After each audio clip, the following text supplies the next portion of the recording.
why don't we go ahead and welcome in Ray Schulte. As I said, Ray's the Director of Communications and Media Relations for the National Sports Collectors Convention, and he really plays a key role in promoting and coordinating and bringing this massive event together. There's a board of directors. There's all the dealers that are involved. There's the sponsors and the corporations. So,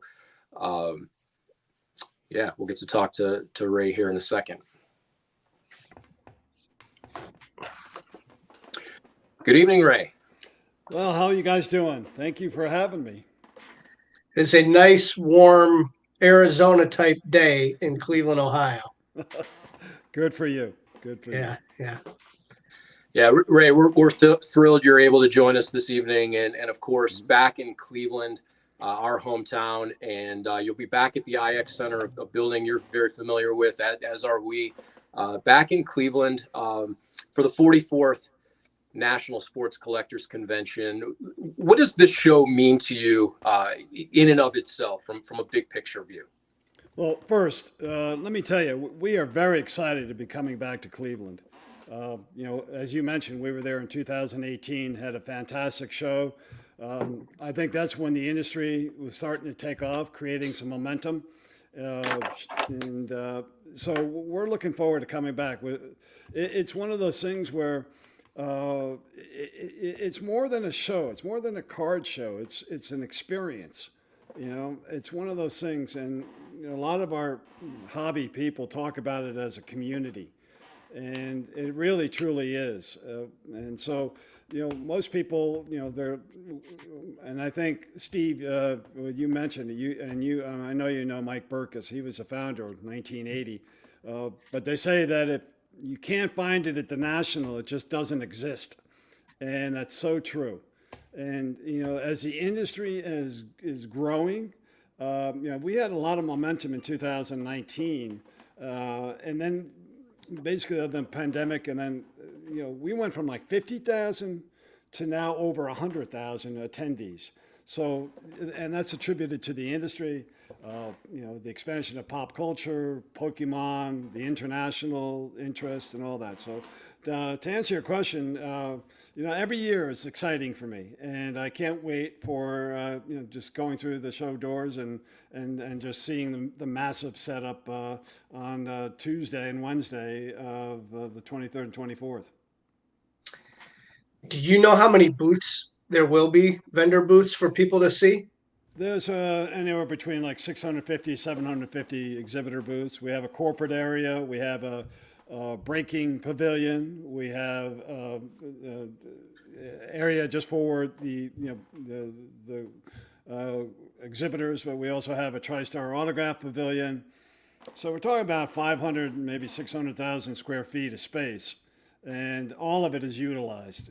We have once the show closes, we have a waiting list for the next year. So that's how much the demand is, and it's one of those things where you basically you really need to prepare for this show. And I know you guys, I know Stevie, I know you get it, I know Jeremy, you've been there, but it's one of those things where you really need to, especially if you're coming in from out of town. And that's one of my jobs is to kind of get everyone oriented and get them so that when they do come in, they have a great experience and they create a lot of memories. Ray, for somebody who's never seen the show before, and quite frankly, I've seen the show a few times over the years. I've never seen anything like last year. Not just for this show, but really any trade show, any public event. The sheer volume of the show, the corporate engagement, the energy on the floor, the amount of money walking around, the celebrity element, the autograph pavilion. There's an energy and enthusiasm for somebody who's never seen this show, and all of that momentum coming out of Chicago into Cleveland. How would you explain that, and what would that experience be like for somebody walking through those doors for the first time? That's a great question. And I would say this, years ago, we were going through a period of time where, there was a shout out for, hey, we need to have more kids involved in the hobby. And I think we addressed that, and in addition to the industries, with the manufacturers and everybody that's part of it. But today, specifically last year in Chicago, you see families now. You see the mother, the daughter, the grandpa, grandma. And I think that is a reflection of, one, the industry growth, but also the manufacturers and the dealers being receptive to who their target audience is, and who they can bring in that is new to the collecting mindset. And I've always said this. I've always said, you know what? The industry is all about collecting. Forget about trading cards or memorabilia or signatures. It's the concept of collecting. And I think that's what's resonating now. People are understanding what collecting means to them personally. It's a great, I mean, for me, I look at it, and we're in a great city for this because, for me, life is all about creating memories. And you create memories by music, and you create memories by collecting. And so for me, we have a combination of the two. And I think that's just evolving as we move forward. Yeah, I love the slogan that it's cool to collect, and I think over the last couple of years, using that, as a kid growing up, and even when I first started doing this, and people would ask me what I do, and I'd always kind of hesitate. Well, I sell baseball cards, right? And now I don't think I can say it fast enough because everybody really knows about cards nowadays, and it's yes, it's the collecting, but it's the people that are buying to resell. And I mean, during the pandemic, when the boom, I had friends that would send me messages and saying, man, your industry is all over the news right now. and and people are seeing it and they're hearing about it. And we're seeing a lot of like athletes now, even more so, Josh Jung, and he's with the cards. Like it's way more prevalent than it used to be. And right, it's cool to collect. And I think a lot of these people are showing that. It's funny you mention that, Steve, because part of my job is to talk to not only corporates but mainstream media, let's say in the Cleveland market, but also with teams like the Guardians, or the Cavs, and the Browns. And I tell you honestly, conversations I've had with them just recently, they're kind of like, it's not as if I have to explain what we are, who we are. I mean, they get it. They understand it. Why? Probably because they have kids that are collecting, and probably because they've already had it on their schedule that they are coming to the national. So for me as a media director and talking to them, it's a much easier sell in terms of, hey, how do we get you guys involved? And we're excited. We're going to be involved with the Cleveland Browns and the Guardians. I got off the phone with them yesterday. We've got some great things planned, but that interaction, that engagement, it's what it's all about. And you're right. Everybody seems to understand what collecting is now, and for a lot of different reasons. It is really resonating with mainstream, the attendees, the consumers, on and on. It is, and it's funny. I even see some tops, like they make some posts of some of the players are trading for their own superfractors. I saw it the other day. A pitcher traded for his own card, and I mean that stuff that's awesome, right? Yeah. And then I know even locally here, some of our friends that coach, the Division I college basketball, they collect cards. So it's really mainstream now with the collecting and the investing. I know that there's a lot of high end celebrities that are collecting for the investment part of it, and you can find all of that at the National, whether it's the dollar stuff or the $1 million stuff. Yeah, we've had a couple of pro athletes and their agents contact me and ask me how can my client get involved, and it's not as if they want to get compensated. They enjoy it so much, and it works out well for us in that this year, we've gone from one trade night to now 3 trade nights: Thursday, Friday, and Saturday, and so we'll have some athletes come in and be part of it, and whether it's breaking or just hosting, and collaborating with everybody on the floor. And that's what it's all about. It's all about they enjoy that community, and the community obviously enjoys that interaction from people that you normally wouldn't see. Ray, you're certainly no stranger to legendary celebrity athletes, in particular, having represented Cal Ripken Jr. and Don Mattingly and others. That's a big part of this show as well. The opportunity for fans to get up close and personal with Hall of Famers and all stars and legends of the game across all games. Talk a little bit about that, the autograph pavilion, and what that energy brings to the event.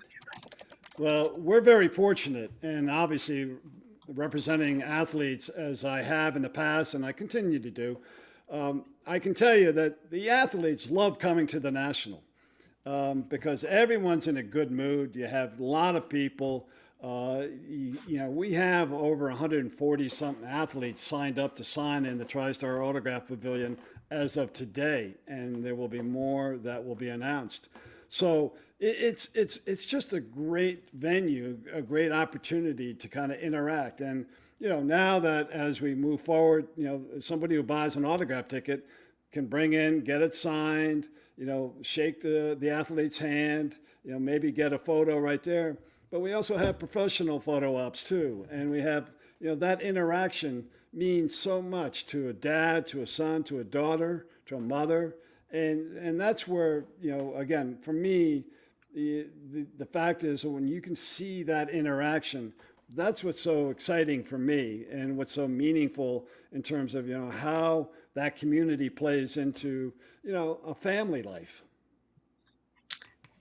It is, and so you mentioned the trade nights, and now that there's three of them, where can people find those trade nights while they're at the National? And it's after hours, correct? Yeah, the show will conclude at 6 p.m. and then we have there'll be signage but it'll be downstairs and will be set up. We have some people been very spending a lot of time working on that, and it's again you'll see some different things this year. From last year, it's evolving and more interactive, maybe more engaging, and so it'll be exciting. But I think it's something where again you get to talk to people from around the world, and it's not a regional show. It's not a local show. It's something where you can really kind of create relationships for a lifetime. Yeah, you know what? There's a couple guys that I sell cards to every year, once a year, and they come from Australia, Mm-hmm. and they absolutely love it. They can't find this stuff in Australia, and they come to this show once a year, no matter if it's in Atlantic City or Chicago or back in Baltimore or Atlanta where we've been, Anaheim. This brings people. This is their trip. This is their vacation once a year. Yeah, no, You know. absolutely. And I've the relationships that I've witnessed, and especially with the young kids. I was up in Toronto at a show, and I was on a podcast with three, maybe 14, 15-year-olds, and they invited me in, and I'm listening, and I'm thinking about trading cards, and they're talking about music, they're talking about school and all that, and then I realized after I got off there is that trading cards and collecting have brought these three guys, young guys, together, and now they have a relationship. One's in Denver, one's in Toronto, and one's in another state. I mean, when you were growing up, where did you have that opportunity to kind of forge those friendships and relationships outside your own town? It's like, Right. and that's the beauty of it. It's not just the fact that they trade cards, which they do. It's the fact that now they have a friendship, and that's what again I hear over and over time. It's I love cards, but it's about that community. It's about creating friendships, relationships that is so meaningful to me. Ray, do you have a either a personal experience or a public facing one throughout the years that really comes to mind that you say, man, that only can happen at the National? That was really cool. I've got a few of them, but I mean, the one that I hold dear to my heart is that I witnessed myself, and it was a time when it was crowded. The floor was crowded. I was trying to get down the aisle. I think I was at one of the auction houses, and they had a Mickey Mantle jersey displayed, and a dad was looking up there, and I could overhear him talking to his son, saying, "Hey, this is my idol. This is the guy that I idolized and respected when I was growing up." And the kid must have been about 14 or 15, tugged on his dad's shirt and said, "No, Dad, no, Dad. Judge is the GOAT." And while that was great in itself, the dad, like 2 seconds later, turned around and was staring at his son. His eyes are like wide open. And I could see that the guy connected with his son. It was one of those unbelievable, surreal moments. And I just knew that this is what it's all about. And I can't imagine, where that took off for. But the fact that he could, they had something in common. They disagreed, but they had something in common that they could build off of. So for me, that's what it's all about. And you know this, both of you know this. The hobby is all about stories, right? Everything is about stories, and whether it's a trading card or a piece of game used memorabilia. Well, I can't tell you how many stories have been created on the floor of the National over the course of the 5 days. The experiences, the run-ins, the spontaneous. Well, who's that? There's an athlete there. It's one of those things where expect the unexpected, because and that's kind of one of the things that we always work on. We want to bring something that you can't get anywhere else. That experience, that unbelievable memory that you can create for a lifetime. That's what it's all about. Yeah, this show is known for that, and there will be many more, experiences this year in Cleveland. I mean, I can't wait for that opening.